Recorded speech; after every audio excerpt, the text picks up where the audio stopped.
Nel Duomo di Bressanone la cerimonia di ordinazione a vescovo di Monsignor Michele Tomasi, che il 6 ottobre entrerà a Treviso per guidare la diocesi. Porterò tutto me stesso, dice, rivolgendosi ai prelati e ai fedeli trevigiani. Alla vigilia di Pontida Matteo Salvini raduna gli amministratori della Lega e sui migranti, dice ai primi cittadini dite no in caso di richieste dalle prefetture, anche il sindaco Conte sul palco.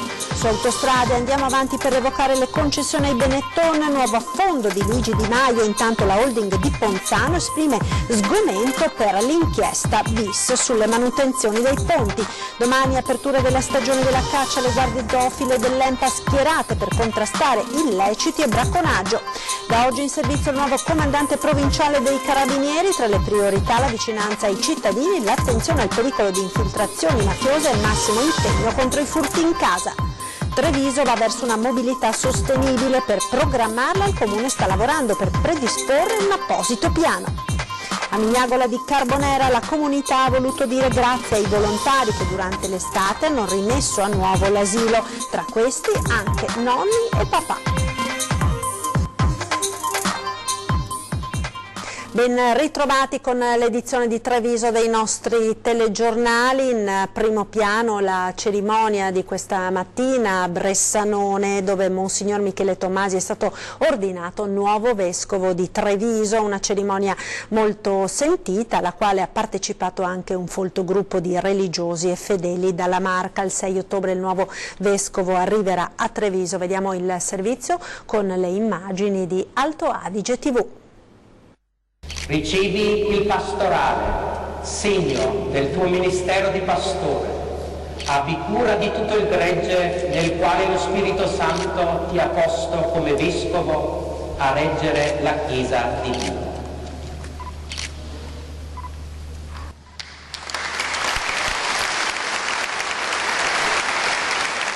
Un applauso lungo e scrosciante per festeggiare Monsignor Michele Tomasi, ordinato nuovo vescovo di Treviso nel Duomo di Bressanone, città dalla quale proviene e dove, dopo aver frequentato il seminario, è divenuto rettore.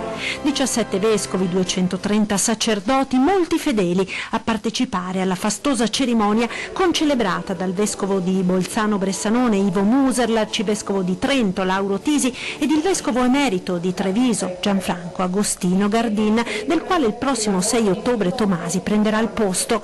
Ai numerosi presbiteri, diaconi e fedeli giunti da Treviso si è rivolto direttamente il nuovo vescovo nel suo primo discorso dopo l'ordinazione.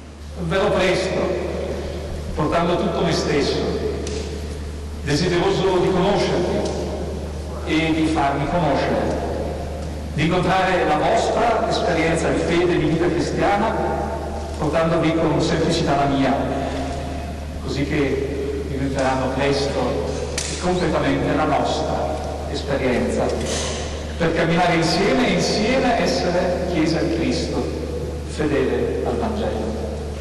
A Treviso il vescovo porterà la reliquia del beato Josef Mayer Nusser, vittima del nazismo, reliquia donatagli dal vescovo di Bressanone affinché la porti nella Marca come esempio di una persona retta che seppe dire no. E ciò, ha sottolineato il presule, è particolarmente importante in un'epoca come la nostra, talvolta contraddistinta da superficialità e populismi.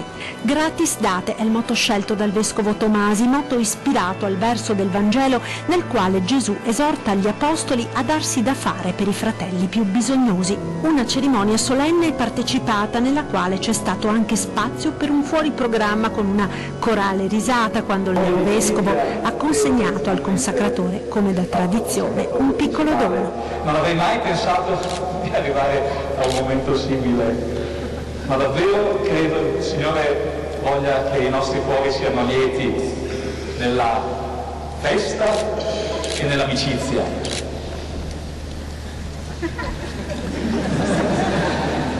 Non sarà lo spirito divino, ma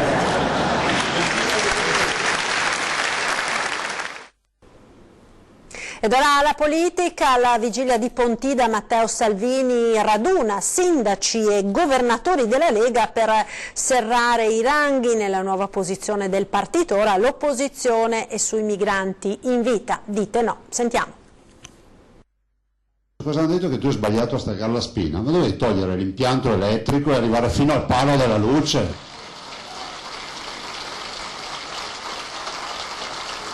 sono estremamente convinto che noi veneti comunque ci guadagniamo, perché era tutto paralizzato. Adesso, per carità, quelli nuovi non è che faranno grandi effetti speciali, però almeno abbiamo fatto chiarezza, perché rischiavamo di portare la croce per colpa di qualcun altro. Bene hai fatto a chiudere l'esperienza di governo con i 5 Stelle, si rivolge direttamente a Salvini. Il governatore del Veneto Zaia dal palco dell'incontro della Lega L'Italia Vera batte l'Italia delle poltrone. A Milano 500 amministratori locali del Carroccio e 10 presidenti di regione convocati dal capitano per fare il punto alla vigilia di Pontida, un raduno che mai come quest'anno chiama all'appello il popolo del partito passato nel caldo agosto dal governo all'opposizione. Hai fatto bene, il coro unanime dei sindaci dal palco. Chi si lamenta e dice ma era il momento, non era il momento. Ragazzi, ce lo ricordiamo tutti che fino a qualche settimana fa tutti i cittadini ci chiedevano ma quando staccate la spina? Non ne potevamo più nemmeno noi. Salvini ribadisce ai suoi l'intento di mandare a casa quanto prima il Conte bis. Se pensavano di averci demotivati, arrabbiati, frustrati o depressi, hanno trovato il movimento sbagliato, i sindaci sbagliati, i governatori sbagliati. E poi, rivolgendosi direttamente ai primi cittadini, il segretario della Lega solleva nuovamente la questione migranti.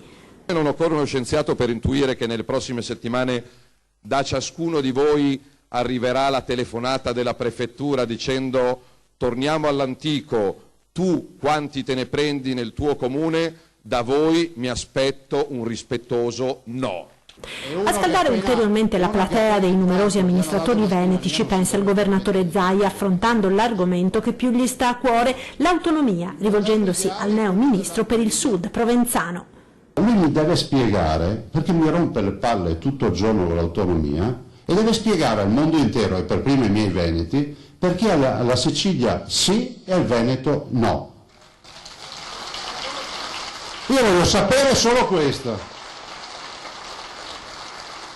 L'autonomia al sud dà voce alla foresta che cresce, che oggi non ha voce, e finalmente sbatte al muro tutti quegli spreconi e quelli che si arricchiscono con i soldi dei cittadini. Questa è la verità. Troppe strumentalizzazioni politiche sull'autonomia arriva da Roncade, il grido d'allarme di un vasto movimento trasversale che vuole la riforma senza che diventi propaganda. Il tema dell'autonomia è strategico, i veneti l'hanno strappato, non è alla competizione politica, l'autonomia è una questione istituzionale di attuazione della Costituzione per rilanciare lo sviluppo e la crescita del Paese, non è una questione di partiti e chi la utilizza come una questione di lotta politica tra partiti ammazza l'autonomia prima ancora che questa possa nascere. Dice autonomia e pensi alla Lega, eppure esiste una vasta platea favorevole e non necessariamente color Carroccio, una platea trasversale al centro-sinistra e anche al Movimento 5 Stelle, visto che in sala c'è pure il consigliere regionale pentastellato Simone Scarabella. A Roncade l'incontro ha un titolo emblematico, autonomia nord contro sud o sud contro nord, perché la partita da mesi ormai è questa, sta diventando una battaglia ideologica e c'è chi non ci sta. Tante dichiarazioni che sono state fatte per propaganda politica purtroppo hanno alimentato l'ostruzionismo di una classe dirigente estrattiva del sud che è molto più preoccupata di mantenere i propri privilegi che di risolvere i problemi del sud del Paese. E allora trasversalità vista la presenza dello studioso del Meridione Emanuele Felice. Quello che è avvenuto nel sud è che più la spesa è stata regionalizzata al mezzogiorno, meno bene si è speso. Quindi il sud ha bisogno di un intervento statale che gestisca la spesa. L'autonomia dovrebbe essere un'occasione per riflettere anche su questi aspetti. Nel frattempo l'area che tira tra Roma e Venezia è di un percorso arenato e lo sa bene il professor Dario Stevanato, che fa parte della delegazione trattante del Veneto. Colpa di troppe strumentalizzazioni politiche. Il 90% delle cose che sentiamo sull'autonomia sono bufale, ad esempio sono sul fatto che le regioni del nord sono favorite alla spesa storica, che è un dato non dimostrato, anzi tendenzialmente non vero, come il fatto che il Veneto nelle trattative sta chiedendo i 9 decimi, ancora a distanza di molto tempo rispetto alla stipula delle prime bozze si continua a dire cose che non stanno né in cielo né in terra, come pure la questione che nelle bozze si propongono gabbie salariali di cui non si è mai parlato, o ancora il fatto che nell'ambito delle materie che il Veneto chiede il trasferimento in blocco di tutte le materie, mentre invece c'è un elenco analitico delle competenze che vengono richieste. E quello dell'autonomia è stato uno dei temi trattati anche dall'europarlamentare Carlo Calenda, che dopo l'addio polemico al PD ha scelto Treviso come prima tappa del nuovo tour italiano per il suo movimento Siamo Europei. Io voglio che sia una forza determinante per la costruzione di un governo, tale che possa imporre un'agenda delle persone di qualità a qualunque forza politica. È difficile? Sì. È impossibile? No. Vi dico che non c'è mai stato in Italia uno spazio così grande per costruire una mobilitazione dell'Italia seria. Sotto una loggia dei 300 gremita e un fiume in piena, Carlo Calenda, che dopo aver lasciato il PD sceglie Treviso per lanciare il suo movimento Siamo Europei e va giù pesante, attaccando la scelta dei democratici di allearsi con i 5 Stelle e tra il pubblico diversi esponenti trevigiani del PD, compreso l'ex sindaco Giovanni Manildo. Ora l'ex ministro dello sviluppo economico mira a creare una nuova forza politica che si rivolge all'Italia seria e che ha voglia di rimboccarsi le maniche e lavorare. E dalla terra delle imprese, locomotiva nazionale, Calenda presenta la sua ricetta per il rilancio dell'economia. Detassare chi investe, che è l'unica cosa che ci possiamo permettere, perché al di là la gente che promette, espande, tante cose non ce le possiamo permettere. Questo ce lo possiamo permettere, cioè di dire chi fa investimenti piccoli o grandi lo Stato lo aiuta, perché gli investimenti mettono in moto l'occupazione mette in moto i consumi interni mettono in moto i profitti che generano investimenti. La catena è questa, non c'è niente da inventarci, c'è solo da farlo. E non poteva mancare il riferimento all'autonomia. Io sono d'accordo sul principio che chi gestisce meglio abbia più autonomia. Sono in totale disaccordo che abbia autonomia su alcune cose. Le infrastrutture strategiche devono anzi tornare a essere totalmente di responsabilità dello Stato, perché sennò viviamo nella cultura dei veti, e la scuola. Poi altre cose si possono assolutamente dare più autonomia. L'importante è che l'autonomia funzioni anche nel senso opposto, come ho spiegato, cioè che dove si amministra male si dia meno autonomia. Infine l'Europa, riferimento fondamentale fin dal nome per il movimento. Siamo europei nel senso che si va a un'Europa a testa alta, sei italiano, combatti, io ho spesso avuto a combattere con la Francia, ho spesso avuto a combattere con la Germania, ma ci vai seriamente, perché se tu dici di essere sovranista e poi non vai ai consigli europei a portare avanti la tua ragione, non sei sovranista, come si dice a Roma sei fancazzista, cioè non ti va di fare niente. Su Autostrade andiamo avanti con la volontà di revocare le concessioni ai Benetton, ad un'azienda che non ha mantenuto il ponte Morandi e addirittura ha nascosto le carenze manutentive. Mi fa piacere che pure per il PD questa parola non sia più un tabù, lo ha detto oggi Luigi Di Maio ad un'iniziativa di Rousseau. Ieri il titolo Atlantia, dopo le misure cautelari eseguite dalla Guardia di Finanza nell'ambito dell'inchiesta bis sui report ammorbiditi sulle condizioni dei viadotti, ieri ha chiuso in borsa con un crollo dell'8%. In una nota di oggi l'holding dei Benetton, che detiene il 30,25% di Atlantia, scrive che prenderà senza esitazione nell'immediato tutte le iniziative doverose e necessarie anche per la salvaguardia della credibilità e del buon nome dei suoi azionisti, oltre ad esprimere sgomento e turbamento per quanto emerso nelle ultime ore. Domani apertura della nuova stagione di caccia, guardie zoofile dell'ENPA schierate per contrastare illeciti e bracconaggio grazie anche a fototrappole e droni. Le zone dove abbiamo segnalazioni che se pratica il bracconaggio noi saremo sul posto. Occhi elettronici contro il bracconaggio, quelli di 3 fototrappole e quelli di un drone. Alla vigilia dell'apertura della caccia, il consigliere regionale del Partito Democratico Andrea Zanoni ha donato alle guardie zoofile dell'ENPA nuovi strumenti per contrastare gli illeciti dei cacciatori e il bracconaggio.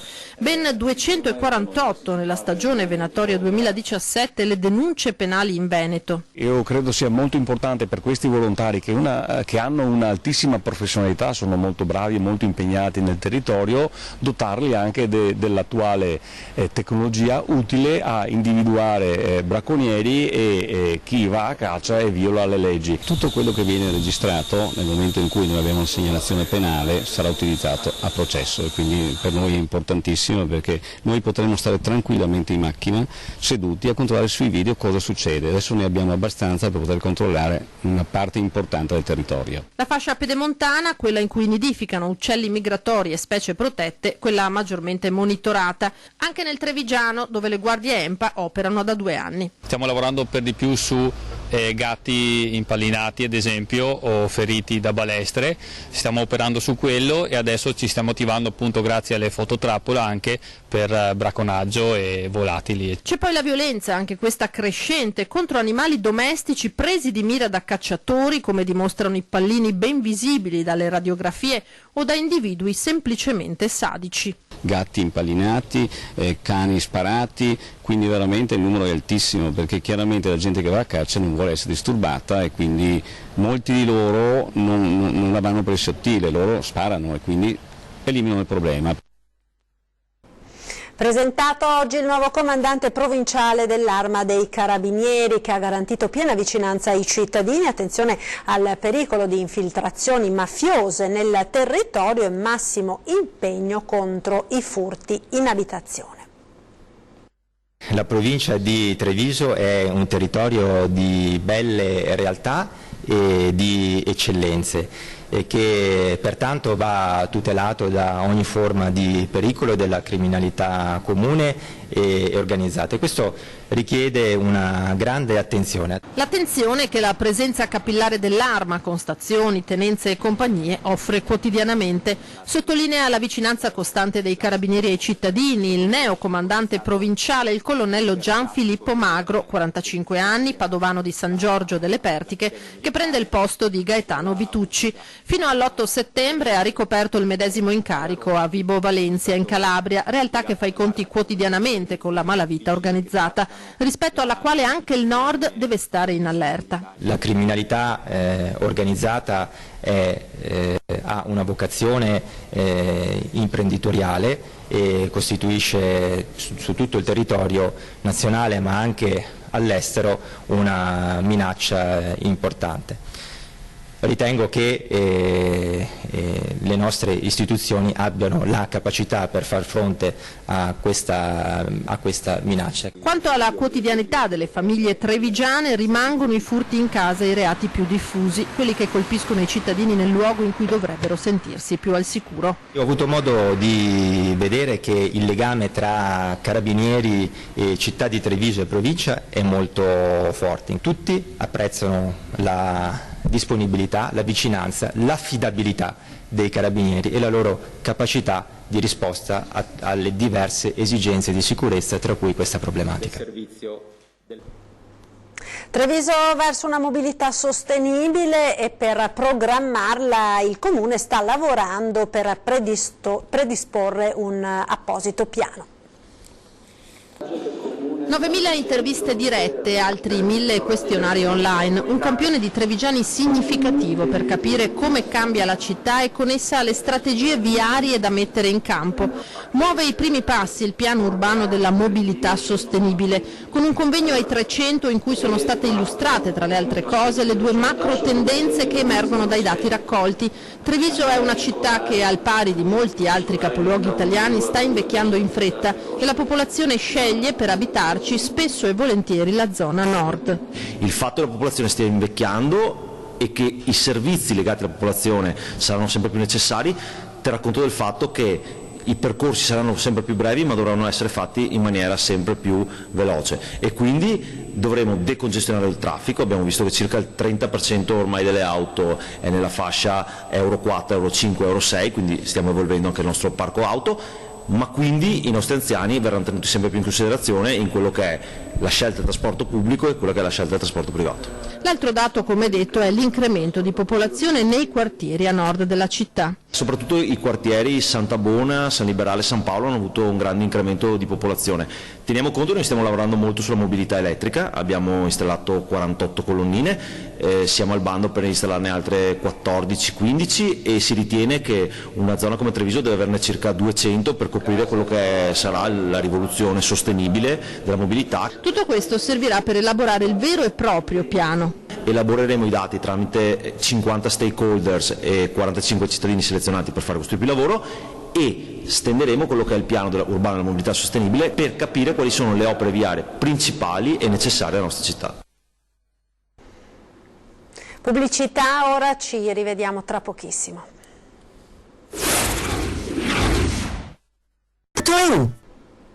E rieccoci in studio con l'edizione di Treviso di Antenna 3. Nei giorni scorsi, per la nostra rubrica Lo dico ad Antenna, abbiamo riportato la lamentela dei cittadini per la mancata sistemazione del parapetto di un ponticello crollato ben 10 mesi fa. Oggi la risposta del Comune di Treviso. La spalletta di questo ponticello, che è caduta a novembre dell'anno scorso, da allora sono rimaste 2 transenne, un bel filo bianco e rosso, un bel nastro bianco e rosso, e non si è provveduto a fare nulla. Nei giorni scorsi la protesta per la situazione del ponticello di Viale 4 Novembre, angolo con vicolo Bivio Motta. Siamo a 2 passi dalle mura cittadine di Treviso ed accanto alla casa di riposo Zalivani. La spalletta è crollata da 10 mesi e la recinzione provvisoria tale è rimasta. Alle lamentele dei residenti risponde il sindaco di Treviso Mario Conte. C'è stato un problema con la ditta che era stata aggiudicataria di questo intervento, che non ha fornito i nuovi parapetti, quindi stiamo procedendo con la risoluzione del contratto. Nel frattempo provvederemo con una sistemazione seppur provvisoria migliore di quella in essere, perché effettivamente, come segnalano i cittadini, quelle transenne non danno certamente una bella immagine dell'intervento. Chiedo di avere un attimo di pazienza, purtroppo i percorsi burocratici sono obbligatori, quindi adesso risolveremo il contratto con la ditta che era stata individuata e procederemo col nuovo ordine per poter installare i nuovi parapetti. Ed ora andiamo a Mignagola di Carbonera, dove la comunità ha voluto dire grazie a tutti i volontari che durante l'estate hanno rimesso a nuovo l'asilo, tra questi anche papà e nonni. Siamo già un buon gruppo e tutti motivati, perché questo qua è il nostro futuro, no? Scuola dell'infanzia di Mignagola, grazie alla cosiddetta leva civica, 6 volontari, tra cui anche nonni e papà dei piccoli alunni, dal 12 luglio si sono rimboccati le maniche eseguendo una serie di manutenzioni dentro e fuori l'asilo. Noi abbiamo preso in mano i giochi fuori, erano dimenticati da tempo, e li ha rimessi a nuovo, in sicurezza, in tutta sicurezza, no? E lo facciamo volentieri, è la quotidianità e volontariato da parte nostra. Le famiglie, i genitori, le mamme, i bambini cosa vi hanno detto? Hanno ringraziato, bravi e grazie, così.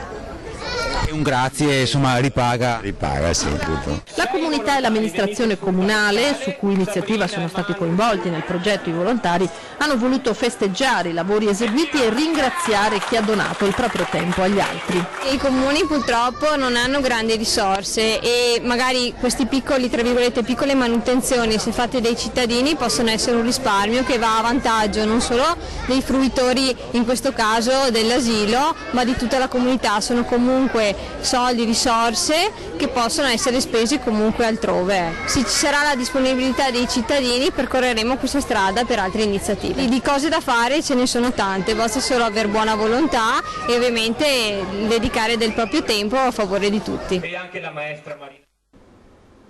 Ed ora spazio alle notizie da Belluno e provincia.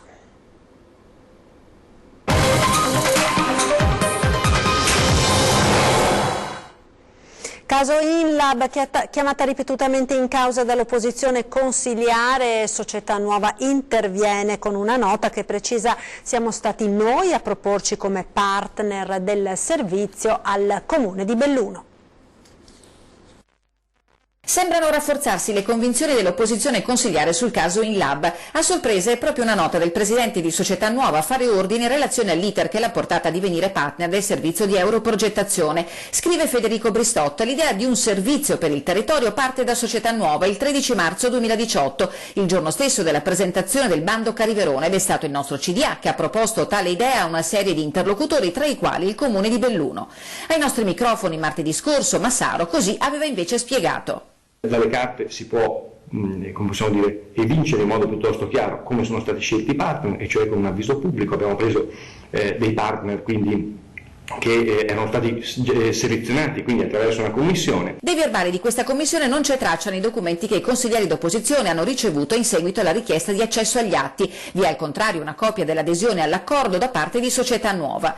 Bristotte difende a spada tratta il suo direttore Ciociano Bottaretto, che solo 4 anni dopo la sua assunzione è diventato capogruppo di maggioranza. Quanto a Valentina Tommasi, Bristotte precisa che l'ex assessore è stata assunta perché si riteneva fosse figura professionale per seguire un progetto di collaborazione con un'altra realtà sociale del territorio e che poco dopo è stata trasferita anche su altri progetti.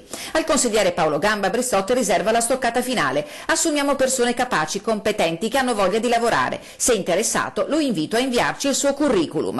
A stretto giro di posta la risposta del capogruppo di Belluno e di tutti. Sarà mia cura mandarglielo sicuramente, però gli manderò anche in allegato tutti i bonifici, le copie dei bonifici che io in questi anni come persona fisica, come ho fatto alle varie associazioni ONLUS che ci sono nella provincia di Belluno, così capiscono che a differenza di soldi che arrivano dal pubblico, questi sono soldi che arrivano da un privato. Continuano i controlli dei carabinieri del NAS impegnati in un'opera di monitoraggio per garantire il rispetto degli obblighi vaccinali tra i bambini degli istituti scolastici della provincia di Belluno. Gli accertamenti dei militari dell'Arma hanno permesso di individuare oltre 60 false attestazioni che hanno comportato altrettante segnalazioni alla Procura di Belluno. Sotto il profilo penale gli indagati accusati del reato di falsità ideologica commessa da privato in atto pubblico rischiano fino a 2 anni di reclusione. Le indagini vengono effettuate confrontando le autocertificazioni che i genitori presentano alle scuole per attestare le avvenute vaccinazioni con i dati presenti negli archivi dell'azienda sanitaria. Prima uscita ufficiale da ministro per il bellunese Federico D'Inca, oggi al taglio del nastro della Fiera e Festival delle Foreste a Longarone. Troppe contrapposizioni hanno creato divergenze inutili nel nostro Paese, mettendo in gioco appunto anche la possibilità di avere l'autonomia in tempi brevi. Adesso c'è tutta la volontà da parte di questo governo per arrivare al nodo cruciale per poter risolvere appunto quello che secondo noi è un'opportunità. Prima uscita ufficiale del ministro bellunese Federico D'Inca, che nella sua provincia taglia il nastro della Fiera e Festival delle Foreste a Longarone. È partito il nuovo governo e la prospettiva di stabilità, dice D'Inca, da sempre difensore del tema autonomia. Io già adesso all'interno del Consiglio dei Ministri a margine ho avuto la possibilità di poterne parlare con Francesco Boccia, che tra l'altro eravamo in Commissione Bilancio insieme per 5 anni. Credo che Francesco abbia delle competenze anche a livello internazionale sotto il profilo appunto dell'economia, saprà quindi tradurre e mettere in pratica l'autonomia in maniera tale da poter unire Nord e Sud Italia, facendola nella maniera corretta, senza creare quelle contrapposizioni che alla fine fanno male al nostro Paese. Alla cerimonia d'apertura della fiera, che è occasione di riflessione e di confronto a poco meno di un anno dalla tempesta a Vaia, il personale ricordo del ministro D'Inca va all'Ivina al Longo del Col di Lana e a quanti lavorarono incessantemente in quei giorni drammatici. Il rapporto con la montagna, lo spopolamento e il cambiamento climatico sono stati al centro degli interventi dei rappresentanti istituzionali. Delusione per l'assenza del presidente della regione Zaia, che ha inviato una lettera di saluto, e il presidente della provincia, il sindaco di Longarone Padrin, che ha delegato ai convenevoli i suoi più stretti collaboratori. Con questa fiera noi vogliamo fare una riflessione affinché un dramma ambientale, perché di questo stiamo parlando, che è stato Vaia, possa essere rivolto verso il positivo e quindi guardare all'ambiente in maniera amichevole, nel rispetto delle future generazioni. In fiera anche uno spazio dedicato proprio ai giovani. A loro si è rivolto il ministro D'Inca, che ha svelato un aneddoto legato alla sua nomina. Ho chiesto a mia figlia di che cosa le sarebbe piaciuto che il papà si occupasse da ministro. Mi ha risposto dei bambini piccoli. Ecco, ha chiosato D'Inca, pensiamo alle future generazioni, facciamo squadra e usiamo un linguaggio mite. Era questo l'ultimo servizio, grazie per essere stati con noi, il meteo in chiusura. A tutti una buona domenica, arrivederci.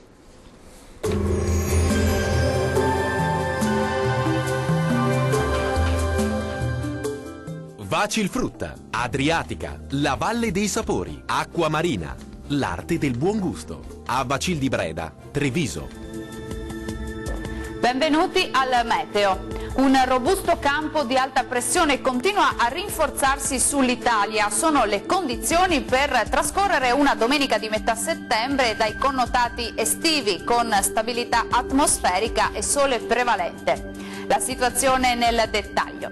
Sul Veneto condizioni di tempo soleggiato con cielo sereno o al massimo velato. Non sono attese piogge particolarmente degne di nota. Clima mite ma gradevole, con temperature minime tra i 13 e i 19 gradi, valori massimi oscillanti invece tra i 26 e i 29 gradi. Bel tempo anche sul Friuli Venezia Giulia, non cambia di molto la situazione, anche qui sarà soleggiato su tutti i settori. Temperature minime tra 16 e 19 gradi, massime tra 26 e 29 gradi.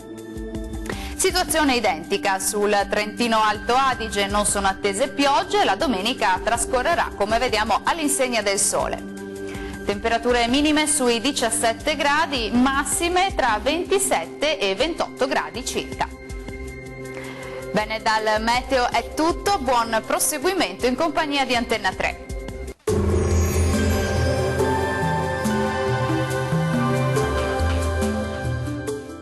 Vacilfrutta, Adriatica, la Valle dei Sapori, Acqua Marina, l'arte del buon gusto. A Bacil di Breda, Treviso.